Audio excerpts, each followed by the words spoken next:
nos micros. Alléluia. Alors, nous allons commencer avec le message de ce midi. Je voudrais aller un peu vite pour que nous puissions gagner en temps s'il y a la possibilité de prier. Alors, je vais inviter Maman Grâce. Elle va nous faire 3 lectures. Maman Grâce pour la lecture dans le livre de Apocalypse. Le premier verset, nous allons prendre Apocalypse chapitre 4. Apocalypse, nous aurons 3 versets à lire. Apocalypse chapitre 4. Apocalypse après, on va 4, voir. Combien? Verset 4. Verset 4. Je vais lire au nom du Seigneur. Oui. Autour du trône, je vis 24 trônes. Et sur ces trônes, et sur leurs têtes, des couronnes d'or. Parole du Seigneur. Maman Grâce. On va encore prendre le verset.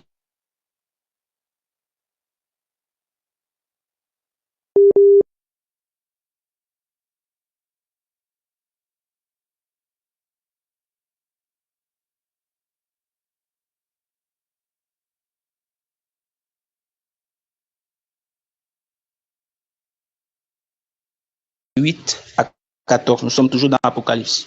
Le micro est fermé, Maman Grâce. On est ensemble? Vous me recevez là-bas? Je suis là. Ok. Apocalypse 5, 8 à 14. À 14. Je lis au nom de Jésus-Christ. Quand il eut pris le livre, les 4 êtres vivants et les 24 vieillards se prosternèrent devant l'agneau, tenant chacun une harpe et des coupes d'or remplies de parfums qui sont les prières des saints. Et ils chantaient un cantique nouveau en disant: Tu es digne de prendre le livre et d'en ouvrir les sceaux, car tu as été immolé et tu as racheté pour Dieu. Tu as racheté pour Dieu par ton sang des hommes de toute tribu, de toute langue et de tout peuple et de toute nation. Tu as fait d'eux un royaume et des sacrificateurs pour notre Dieu, et ils régneront sur la terre. Je regardais et j'entendis la voix de beaucoup d'anges autour du trône et des êtres vivants et des vieillards, et leur nombre était des myriades et des myriades, des myriades et des milliers de milliers. Je continue, pasteur? Oui, Maman Grâce, jusqu'au dernier verset. Hein. D'accord. Il disait d'une voix forte: l'agneau qui a été immolé est digne de recevoir la puissance, la richesse, la sagesse, la force, l'honneur, la gloire et la louange. Et toutes les créatures qui sont dans les ciels, sur la terre, sous la terre, sur la mer, et tous ceux qui s'y trouvent. Je les entendis qui disaient à celui qui est assis sur le trône et l'agneau soit la louange, l'honneur, la gloire et la force au siècle de siècles. Et les 4 êtres vivants disaient Amen. Et les vieillards se prosternèrent et adorèrent. Parole du Seigneur. Amen. Amen. Saint à l'agneau. Ouvrons nos micros et disons Saint à l'agneau. Saint à l'agneau. Gloire à Dieu. Que le Seigneur vous bénisse. Alors, nous allons continuer avec le message. Une très belle lecture. Déjà, ça nous permet d'aller très rapidement. Je ne vais pas être long, je vais essayer de résumer parce que c'est tout un enseignement, ce que je vais donner aujourd'hui. Mais par la grâce de Dieu, nous allons juste être dans l'esprit de l'adoration. Déjà, depuis hier, Maman Lucie nous a amenés dans cet esprit. Maman Nathalie est venue ajouter. Et ce que Dieu attend de nous véritablement dans ce groupe, Dieu, comme il a dit dans le livre de Jean, il a dit, l'heure vient et elle est déjà venue, où les vrais adorateurs adoreront le Père en esprit et en vérité. Jean chapitre 4, verset 23, je pense. Alors ici, Dieu recherche des adorateurs qui l'adorent en esprit et en vérité. Bien-aimé, il y a des solutions qui peuvent se manifester dans ta vie par ton adoration. On a donné beaucoup d'enseignements sur l'adoration ici dans ce forum en nous disant que l'adoration, ce n'est pas simplement chanter des belles cantiques, chanter ou se prosterner pour adorer Dieu par des paroles, mais l'adoration, c'est d'abord une vie consacrée, une vie entièrement libérée, une vie entièrement livrée à Dieu.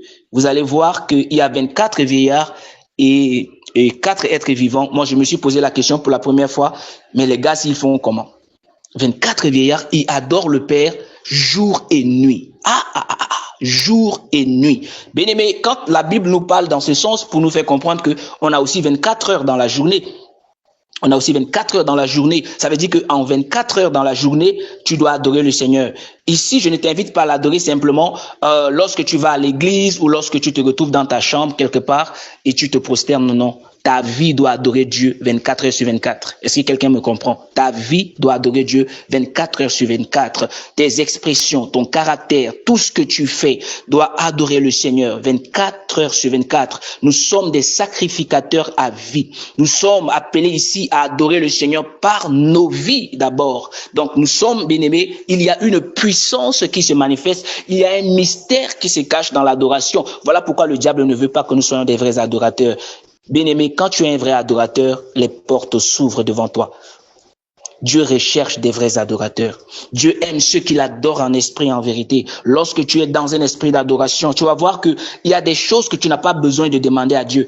Rien qu'en pensant à la chose, le Seigneur permet que la chose te localise. Alors, cette dimension-là, puissions-nous l'atteindre en cette saison. Dieu veut que nous nous levions, que nous passons à autre chose, que nous quittons de cette dimension de Père, donne-moi, à une dimension où Père, je vais t'adorer, à une dimension où nous laissons nos vies, alléluia, adorer le Seigneur. Et dans cet esprit d'adoration, les portes qui étaient fermées dans ta vie vont commencer à s'ouvrir. Dans cet esprit d'adoration, le Seigneur va te restaurer dans divers domaines de ta vie. Alléluia. Alors, dans le passage d'Apocalypse ici, nous savons tous que c'est l'apôtre Paul, je dis l'apôtre Paul, j'aime toujours l'apôtre Paul, mais là, il s'agit de l'apôtre Jean.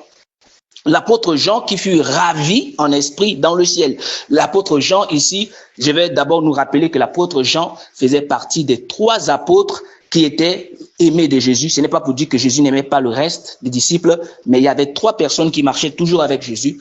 Et il y avait Jean, il y avait également, notamment, il y avait aussi Pierre et il y avait aussi Jacques. C'était les 3 personnes qui étaient toujours à côté de Jésus. Alors, nous voyons ici que il fut ravi en esprit dans le ciel. C'est quoi être ravi en esprit dans le ciel? C'est-à-dire, tu es là comme ça et c'est comme s'il y a une transportation. C'est-à-dire, tu passes, c'est comme si tu es, on te fait passer d'un monde à un autre, en esprit. Alors, il fut ravi en esprit dans le ciel. Et c'était toujours dans une vision. Et pendant qu'il fut ravi dans le ciel, il ne vit pas d'abord les rues d'or ni les anges. Mais ce que le Seigneur avait attiré plus son attention dessus, écoute très bien, ce que le Seigneur avait attiré plus son attention dessus, c'est le trône. Alléluia. Le Seigneur a attiré son attention sur le trône. Et ce midi, le Seigneur veut attirer ton attention sur son trône. Dieu ne joue pas avec son trône. Dieu ne s'amuse pas avec son trône. Il y a quelque chose qui a plus de valeur aux yeux de Dieu, c'est sa gloire. Voilà pourquoi la Bible dit, il ne partage sa gloire avec personne. Donc, Dieu avait attiré son regard vers son trône. À un moment donné, tu dois regarder vers le trône de Dieu. Et le mystère qui s'est caché autour de ce trône, la Bible dit qu'autour de ce trône se tenaient 2 groupes mystérieux. 2 groupes que j'ai nommés les 24 vieillards et les 4 êtres vivants dont nous entendons souvent parler d'eux, mais parfois on lit, on ne sait pas de quoi il s'agit, quel est leur rôle, qu'est-ce qu'ils font autour du trône de Dieu. Et il y avait 24 vieillards et il y avait 4 êtres vivants. Alors ces 4 êtres vivants et ces 24 vieillards ici, ils n'étaient pas placés devant le trône de Dieu au hasard, ils n'étaient pas là par hasard, mais il était là par rapport à quelque chose que Dieu, n'est-ce pas, lui-même avait établi Alléluia. Il révèle ici un message profond sur quelque chose que nous devons connaître, sur quelque chose que nous devons comprendre et qui doit nous aider aussi à avancer. La première des choses que les 24 vieillards et les 4 êtres vivants nous révèlent ici, c'est d'abord l'adoration proprement dite. L'adoration proprement dite. Alléluia. Vous allez voir qu'ils sont d'abord des vrais adorateurs qui étaient là. Donc, ils nous révèlent d'abord le message sur l'adoration. Ils nous révèlent aussi le message sur l'autorité spirituelle.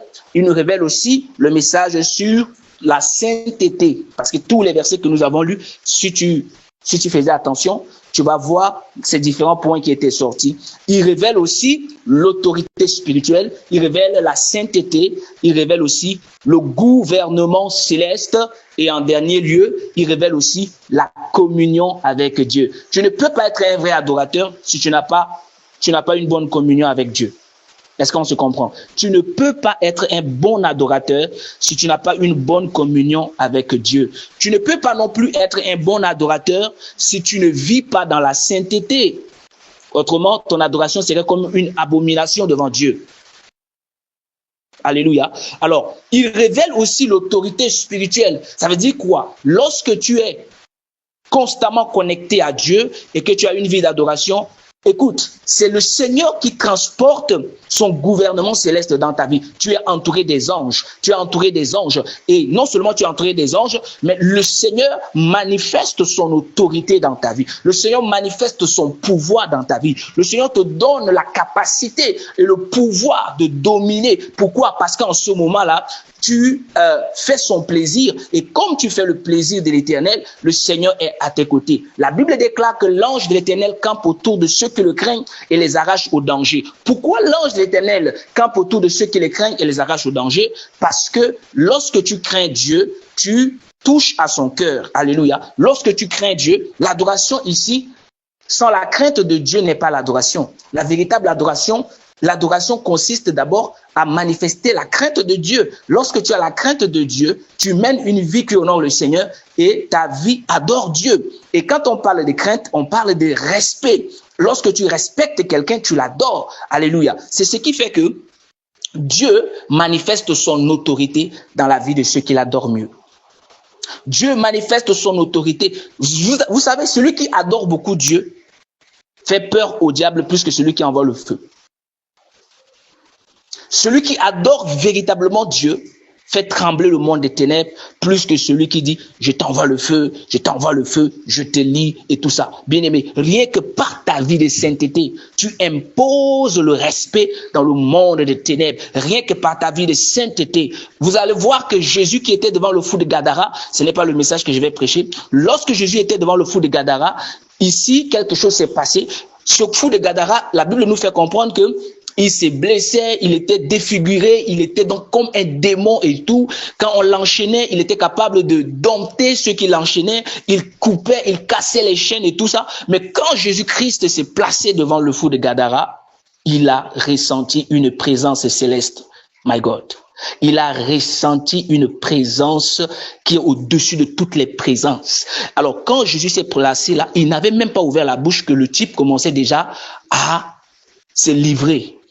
Il a dit que ce n'est pas encore mon heure, ce n'est pas encore ton heure. Il dit oh fils de Dieu, dès qu'on l'a vu, on a su que le fils de Dieu est là. Bien aimé, lorsque tu adores véritablement, lorsque ta vie honore Dieu, lorsque ta vie donne gloire à Dieu, tu dégages le parfum céleste. Et lorsque tu places dans un endroit, les démons qui sont là savent qu'il y a quelqu'un qui vient d'ailleurs. Il y a quelqu'un qui vient du ciel. Alléluia. Il y a quelqu'un qui a une marque céleste. Il y a quelqu'un qui a un cachet. Le sceau de Dieu sur sa vie. Bien-aimé, est-ce que tu as le sceau de Dieu sur ta vie? Est-ce que tu as le cachet de Dieu sur ta vie? C'est ça qui va faire que lorsque tu te places quelque part, l'ennemi tremble. Alors cela également découle de ta vie d'adoration. Le ciel nous enseigne que tout tourne autour de Dieu et de sa gloire. Je vais ouvrir une parenthèse très rapidement. Je suis en train de prêcher sur les 24 vieillards et les 4 êtres vivants, mais je vais t'amener quelque part.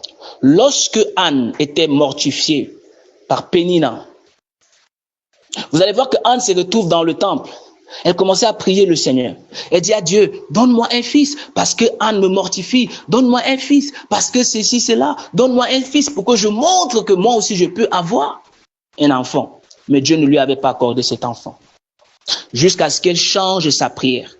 Quand elle a commencé à donner gloire à Dieu. Lorsqu'elle a dit à Dieu, Seigneur, si tu me donnes cet enfant, je te le redonnerai, je le consacrerai à ton service. Ah, là, ça a touché l'intérêt de Dieu. Alléluia. Ça a touché à la gloire de Dieu. Bien-aimé, tout ce que tu fais qui n'implique pas la gloire de Dieu, qui ne donne pas gloire à Dieu ici, fait en sorte que tu ne peux pas bénéficier ou tu ne peux pas obtenir ce dont tu attends de Dieu. Lorsque tu veux voir la gloire de Dieu se manifester dans ta vie, lorsque tu veux que Dieu puisse te bénir, lorsque tu veux que Dieu puisse t'ouvrir des portes, je ne suis pas en train de dire que tu dois marchander avec Dieu. Non, mais tu dois chercher, n'est-ce pas, à toucher à sa volonté. Tu dois faire quelque chose dont lui, il va en tirer gloire. Si Dieu tire gloire de ta vie, alors lui aussi, il va s'élever pour ta vie. Lui aussi, il va ouvrir des portes pour toi. Lui aussi, il va te donner ce dont ton cœur désire. Mais lorsque tu désires quelque chose de la part de Dieu pour ton intérêt personnel et que Dieu n'en tire pas gloire, alors le Seigneur ne peut pas te donner cela. Voilà pourquoi il a dit, vous demandez dans Jacques et vous ne recevez pas parce que vous demandez mal dans le but de satisfaire vos passions. Tout ce que nous faisons dans la vie doit concourir à la gloire de Dieu. La Bible dit un peu plus loin dans un passage que j'ai oublié, il dit, soit que vous mangez, soit que vous buvez, tout ce que vous faites, faites-le pour la gloire de Dieu. Alléluia. Faites-le pour la gloire de Dieu. Alors, quand je parle de la vie d'adoration ici, je ne parle pas seulement des chants. Comme l'orgue dit, tant que tu donnes un chant, je te donne mes louanges. Je promets à chaque instant de te chanter avec les anges. Tant qu'il y aura la vie dans ce corps mortel, je ne cesserai pas de t'adorer. Donc ici, quand il chantait, il n'était pas en train de mettre l'accent sur le chant au niveau, n'est-ce pas, de la parole. Parler de sa propre vie. Tant que tu donnes un chant, je te donne mes louanges. Ici, bien aimé, le chant ici, c'est quoi? Ce n'est pas seulement les paroles, mais c'est ce que tu vis. Il y a des gens qui ont transformé leur vie en adoration. Alléluia. Ils ont transformé donc ce que Dieu a fait dans leur vie en adoration. Bien aimé, je vais t'amener dans Apocalypse chapitre 4 qu'on venait de lire, mais je vais prendre le verset 2. Il dit, et voici, il y avait un trône dans le ciel, et sur ce trône, quelqu'un était assis. Bien aimé, il y a un trône dans les cieux. Et quelqu'un est assis sur ce trône. Et cette personne n'est pas n'importe qui. La Bible nous fait comprendre qu'il y avait un trône dans le ciel. Et sur ce trône, quelqu'un était assis. Le ciel ne tourne pas autour des hommes. Écoute très bien. Le ciel ne tourne pas autour des hommes, ni autour, n'est-ce pas, de nos besoins. Mais le ciel tourne autour du trône de Dieu. Je ne sais pas si quelqu'un comprend ce que j'ai dit. Le ciel ne tourne pas autour des hommes, mais le ciel tourne autour du trône de Dieu. Alors, qu'est-ce que je vais dire par là? Vous allez voir aujourd'hui dans notre monde, beaucoup de personnes aspirent au miracle, le miraculeux de Dieu. La dimension élevée. Les gens aiment. Donc, il y a des choses qui attirent plus notre attention. On veut plus de miracles, on veut des prodiges, on veut voir ceci, on veut voir la gloire de Dieu. C'est pas mauvais. On veut expérimenter la puissance de Dieu. On veut expérimenter les bénédictions de Dieu afin de témoigner que oui, moi j'ai un grand Dieu, j'ai un Dieu qui a la main large, j'ai un Dieu qui fait ceci, j'ai un Dieu qui ne m'abandonne pas, j'ai un Dieu qui prend soin de moi, j'ai un Dieu qui fait des prodiges. Tout ça c'est bien, c'est pas mauvais. Mais beaucoup, ou bien mais peu, autant pour moi, cherchent à expérimenter la présence de Dieu. Bien-aimé, il y a quelque chose de merveilleux, de tellement sucré, de tellement succulent dans la présence de Dieu. Bien-aimé, quand je viens dans la présence de Dieu, je commence à prier. et que je ne ressens pas, quand je parle de ressenti, je ne parle pas de la chair, mais je sens que je ne suis pas connecté, je ne me sens pas bien. Vous savez, lorsque tu es connecté, lorsque tu ressens la présence de Dieu, lorsque tu sens qu'il est là, quelles que soient tes peines, quels que soient tes fardeaux, quelles que soient tes difficultés, quel que soit ce que tu traverses, tout ça n'a plus d'importance. Quel que soit ce que tu peux endurer, mais bien aimé, lorsque tu prends plaisir à passer du temps dans la présence de Dieu, mais tu vas réaliser que tu n'as aucun problème. Et pourtant, tu as des problèmes, selon les hommes. Mais toi-même, en toi, tu sais qu'il n'y a pas de problème. Pourquoi? Parce que en toi réside celui qui est au-dessus de tes problèmes. Alléluia. Réside celui qui dompte tes problèmes, celui qui est plus que tes problèmes. Voilà pourquoi j'aime toujours dire aux chrétiens, si tu es un chrétien et que tu penses que tu as toujours des problèmes, ça veut dire que tu ne cultives pas la présence de Dieu dans ta vie. Tu n'as pas une communion avec Dieu. Parce que tu ne peux pas avoir une communion avec Dieu et les problèmes te submergent encore. Bien aimé, la solution que tu cherches pour trouver la paix, pour être apaisé, cette solution ne se trouve nulle part autre que dans la présence de Dieu que tu fuis tant. Cette présence-là, elle est curative. Cette présence-là, elle est comment encore? Elle peut te guérir. Elle peut guérir les blessures de l'âme. Il n'y a pas quelque chose de plus grand que la présence de Dieu. Il n'y a pas quelque chose qui dépasse la présence de Dieu. C'est dans la présence de Dieu qu'il y a la bénédiction. C'est dans la présence de Dieu qu'il y a le miracle. C'est dans la présence de Dieu qu'il y a les ouvertures. C'est dans la présence de Dieu qu'il y a la restauration. Il y a la sainteté. Il y a la vie. Il y a la vie pour l'éternité, bien-aimés. Désirons la présence de Dieu. Mais la présence de Dieu, ça ne se trouve pas comme on le pense. La présence de Dieu ne vient pas comme ça. La présence de Dieu émane de ta vie d'adoration. La présence de Dieu se manifeste en fonction de ta vie d'adoration. Bien-aimé, la présence de Dieu, ce n'est pas quand tu viens, tu prends la Bible, tu déposes la Bible, tu commences à prier, tu commences à adorer, tu commences à faire tout ça. Mais si tu n'as pas une vie d'adoration, tu vas prier, tu vas avoir comme l'impression que tu te fatigues, au fait. Tu vas prier 5 minutes et puis tu commences déjà à bâiller. Tu vas prier 5 minutes et tu vas commencer déjà à dire que moi, je ne veux plus prier. Je connais un homme de Dieu.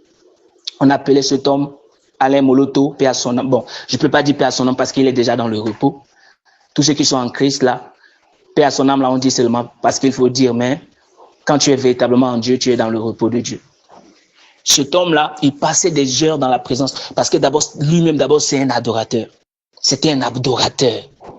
Et tu vas voir que quelqu'un peut entrer dans la présence de Dieu le matin, il prie peut-être 7 heures de temps, 7 heures, 8 heures du temps. Et il ne ressent pas la fatigue. Toi, tu pries combien de temps?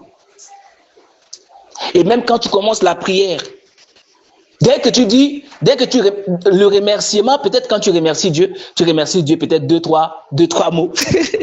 Après, peut-être le pardon peut-être peut prendre 7 minutes parce que tu te dis que si je ne demande pas trop pardon, Dieu ne va pas m'exaucer. Tu te reproches de quelque chose déjà. Alléluia.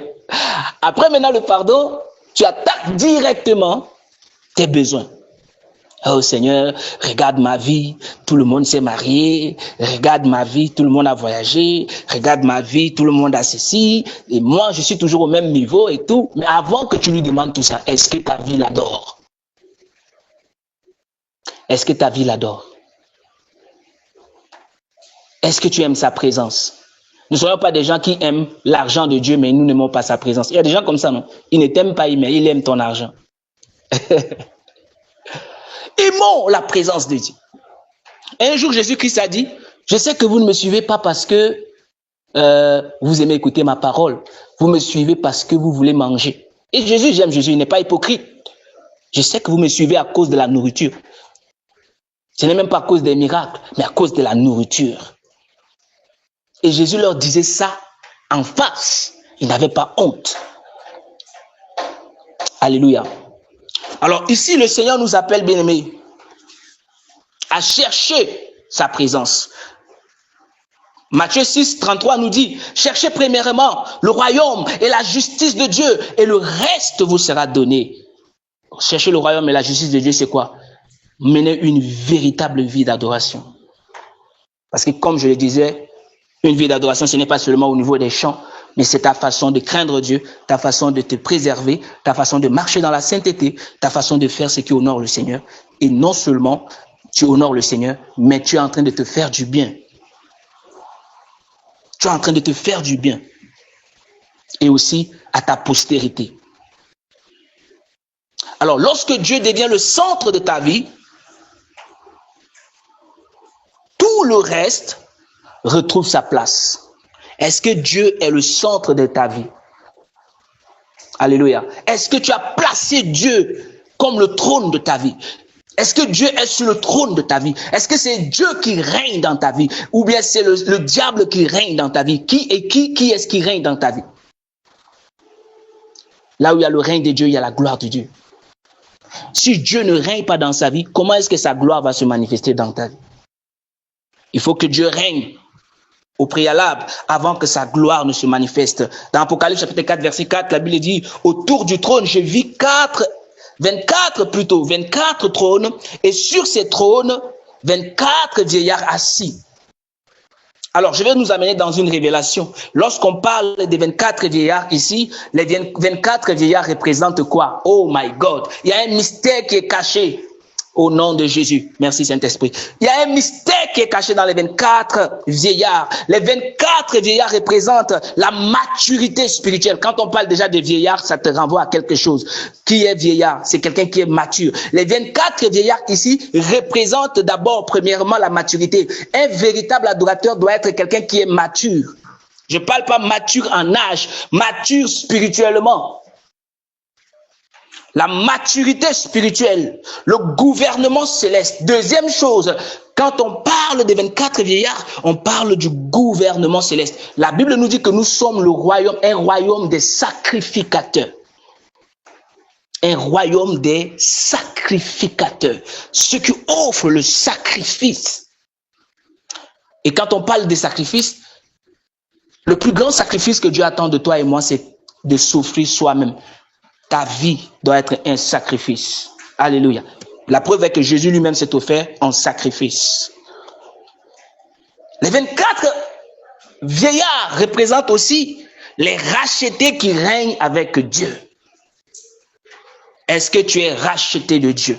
Est-ce que tu es sauvé par le sang de Jésus? Avant de parler d'être un adorateur, est-ce que tu es vraiment racheté? Est-ce que tu as vraiment reçu le Seigneur? Alléluia. Et il y a une révélation que beaucoup de gens disent, et c'est pas faux, mais on a dit que les 12 tribus et les 12 apôtres de l'agneau forment les 24 vieillards. Je répète, les 12 tribus. En Israël, il y avait combien de tribus? Il y avait 12 tribus, n'est-ce pas? 12 plus 12 et les 12 apôtres de l'agneau. Quand je parle des 12 apôtres de l'agneau, je parle des 12 apôtres de Jésus ou les 12 disciples de Jésus. Alors ça fait 24. Alléluia. Et là, c'est le symbole de la totalité du peuple de Dieu. Dans une dimension spirituelle, quand je parle de totalité, ne pense pas que c'est 24 personnes qui vont aller au ciel.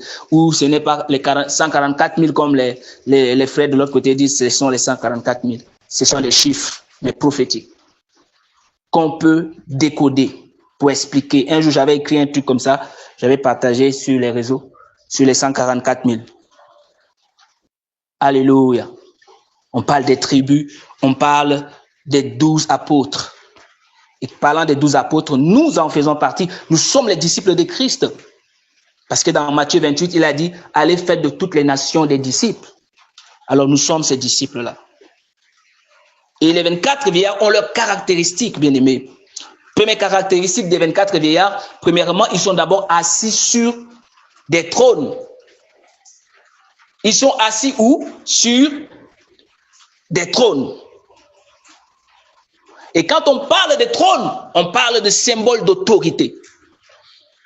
Alléluia. Lorsque tu es un adorateur, tu as l'autorité de Dieu dans ta vie. Dieu ne nous sauve pas seulement pour que nous puissions survivre. Dieu nous sauve pour que nous soyons aussi des hommes et des femmes qui vont régner avec Christ. Alléluia. Nous sommes appelés à régner avec Jésus. Alléluia. Et la deuxième caractéristique des 24 vieillards, c'est leur couronne. Ils portaient quoi? Des couronnes d'or. Et quand on parle de couronne, on parle de symbole de victoire. Celui qui est racheté et qui est un vrai adorateur, c'est celui qui est victorieux. Mais bien aimé, cette couronne ne peut pas, on ne parle pas de couronne sans parler de combat. Avant de parler de couronne, on parle d'abord de combat. Beaucoup de chrétiens n'aiment pas vivre une vie de combat. Toi, tu ne veux pas avoir de combat dans ta vie, mais tu veux être couronné comment? Tu ne veux pas avoir des tentations dans ta vie, mais tu veux être couronné par rapport à quoi? Tu ne veux pas avoir des épreuves dans ta vie, mais tu veux être couronné par rapport à quoi? Comme cette femme qui a chanté. Je serai couronné, yeah, yeah, yeah. Je serai couronné après ce combat. Et avant que tu sois couronné, après ce combat, ou avant que tu sois couronné, tu dois d'abord livrer un combat. Mais beaucoup ne veulent pas affronter ce combat. Et c'est après ce combat que tu dois être couronné. Troisième caractéristique qu'on a lu, ils sont vêtus de blanc. Et le blanc, c'est le symbole de la sainteté et de pureté. Alléluia. Le blanc, c'est le symbole de la sainteté et de pureté. Alors, si tu as ces caractéristiques en toi, tu représentes, n'est-ce pas, tu fais partie des 24 vieillards. Même si tu es sur la terre. Alléluia. Dans Apocalypse chapitre 4, verset 10, la Bible nous dit, les 24 vieillards se prosternent et ils jettent leur couronne devant le trône. Si les 24 vieillards peuvent se prosterner jusqu'à jeter leur couronne devant le trône, toi, quelle est ton attitude lorsque tu adores Dieu? Quelle est ton attitude lorsque tu viens devant le Seigneur? Pendant que tu adores Dieu, tu manipules ton téléphone. Pendant que tu adores Dieu, tu regardes la télé. Pendant que tu adores Dieu, tu penses à je ne sais quoi. Pendant que tu adores Dieu, tu chattes.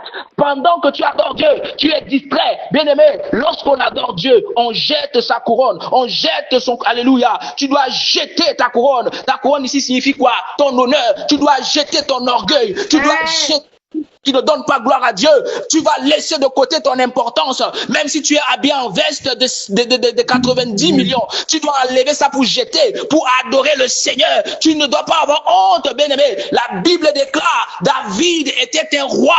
Et quand on parle de roi, on parle de trône, on parle de couronne. David avait déjà le couronne. David était un roi. Mais écoutez, la Bible déclare que David s'est levé pour danser jusqu'à sa femme avait honte. Mais toi, tu es roi. Comment tu adores Dieu? Comment tu danses? Tu sautes, tu tombes par terre. Il a dit, laisse-moi adorer mon Dieu. Alléluia.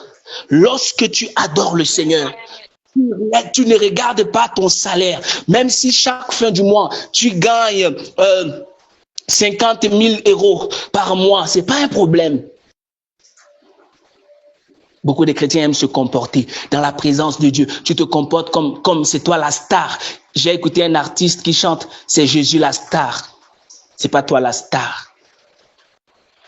Même quand tu viens pour prêcher, il faut qu'on porte d'abord ta Bible. Il faut qu'on t'escorte. Et au moment de l'adoration, moi je suis le serviteur de Dieu. Moi je ne me lève pas pour adorer Dieu. Les gens peuvent se lever. Toi, comme tu es ami de Dieu, toi tu t'assois. Tout le monde se lève pour adorer Dieu. Toi tu es le papa de la maison. Tu ne te lèves pas pour adorer Dieu. Tu es qui? Tu es qui devant le Seigneur? Alléluia. Bien-aimé, le Seigneur nous appelle à l'humilité. Tu ne peux pas adorer Dieu si tu n'es pas humble. Il faut être humble par ta vie. Tu dois jeter. Nous devons jeter nos couronnes. Quelles sont nos couronnes aujourd'hui? Notre importance, notre orgueil. Nous sommes tellement orgueilleux. Notre considération personnelle. Jetons tout ça aux pieds du Seigneur, devant le trône, et adorons le Seigneur. Alléluia. Adore ton Dieu. Bien-aimé, même si tu es couronné, tu dois adorer le Seigneur. Alléluia. Malgré leur couronne, ils sont restés humbles, ils se prosternent devant Dieu. Ils n'ont pas fait comme Satan, parce que Satan, son orgueil s'est levé. Et ce que Satan a fait, Satan a commencé à convoiter la gloire de Dieu. Satan voulait se mesurer à Dieu. Bien-aimé, je vais te parler encore ce midi. Pour que ta victoire vienne de Dieu. Lorsque tu comprends que ta victoire vient de Dieu, tu t'humilies. Alléluia. Lorsque tu comprends que ta gloire vient de Dieu, tu t'humilies. Lorsque tu comprends que ta position dépend de Dieu, tu fais quoi? Tu t'humilies. Alléluia. Tu t'humilies. Beaucoup de personnes changent après une promotion. Lorsqu'ils reçoivent l'onction, ils changent. Lorsqu'ils sont promus, lorsqu'ils sont peut-être élevés dans leur entreprise ou quelque part, lorsque Dieu leur ouvre la porte, ils commencent à changer. Même devant Dieu, ils commencent à changer. Lorsqu'ils reçoivent un succès, ils commencent à changer. Ils commencent à se voir importants. Plus que Dieu même. Ils ne respectent plus l'heure de la présence de Dieu. Ils ne respectent plus la présence de Dieu. Et ils viennent dans la présence de Dieu, étant remplis d'orgueil. Mais ce que les 24 vieillards nous enseignent, bien-aimés, plus Dieu t'élève, plus tu dois t'humilier. Est-ce que quelqu'un m'entend? Plus Dieu t'élève, plus tu dois t'humilier. Alléluia. Plus Dieu t'élève, plus tu dois t'humilier. Plus Dieu t'élève, plus tu dois t'humilier. Parce que si tu ne t'humilies pas, Satan peut te dérouter. Tu vas commencer à adorer le diable.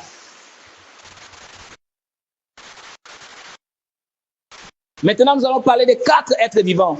Pour aller un peu vite. Lorsqu'on parle des 4 êtres vivants, Jean a décrit les 4 êtres vivants comme, premièrement, un être semblable à un lion, un autre à un veau, un autre ayant une face d'homme et un autre semblable à un aigle. Alléluia. Semblable à un aigle.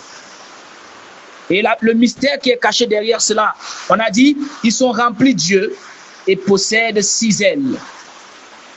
Ils possèdent 6 ailes. Bien-aimé, c'est quoi le lion pour toi? Le lion représente la royauté. Le lion représente la puissance. Le lion représente l'autorité.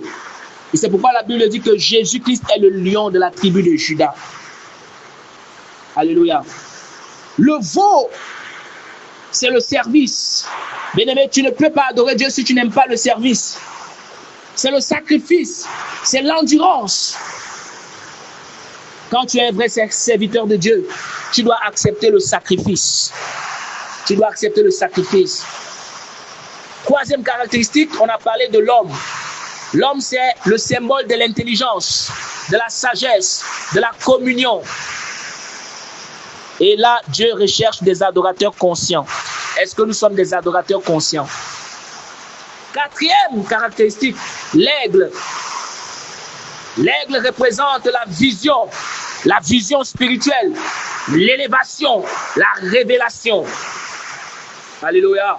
Lorsque tu as la vision, lorsque tu as la révélation, tu es comme l'aigle. Et la Bible dit dans le verset 8, il ne cesse jamais d'adorer. Bien-aimé, ne cesse pas d'adorer le Seigneur. Alléluia. L'atmosphère du ciel n'est pas la distraction, c'est l'adoration. Nous devons adorer le Seigneur de temps à autre. Nous devons l'adorer toujours et toujours. Alléluia. Parce que Dieu mérite toute la gloire. Il y a 3 choses que le ciel nous apprend. Dieu mérite la gloire. La sainteté est indispensable. L'adoration attire la présence de Dieu. Pourquoi la sainteté est indispensable? Parce qu'ils disent Saint, Saint, Saint. Alléluia. Nous devons adorer le Seigneur. Nous devons rechercher la sainteté. Alors, bien-aimés, compte tenu du temps qu'il fait ici, je vais m'arrêter là pour que nous puissions prier. Mais avant de m'arrêter, j'aimerais juste te dire, bien-aimé, que en tant que chrétiens, nous devons être comme les 24 vieillards. Nous devons marcher dans l'humilité, malgré l'élévation. Nous devons être fidèles malgré les combats. Nous devons nous prosterner malgré les victoires. Alléluia. Et nous devons aussi être comme les 4 êtres vivants, courageux comme le lion, serviteurs comme le veau, sages comme l'homme et spirituels comme l'aigle. Que le Seigneur te bénisse. Alors tu vas ouvrir ton micro. Nous allons passer à un moment de prière pour les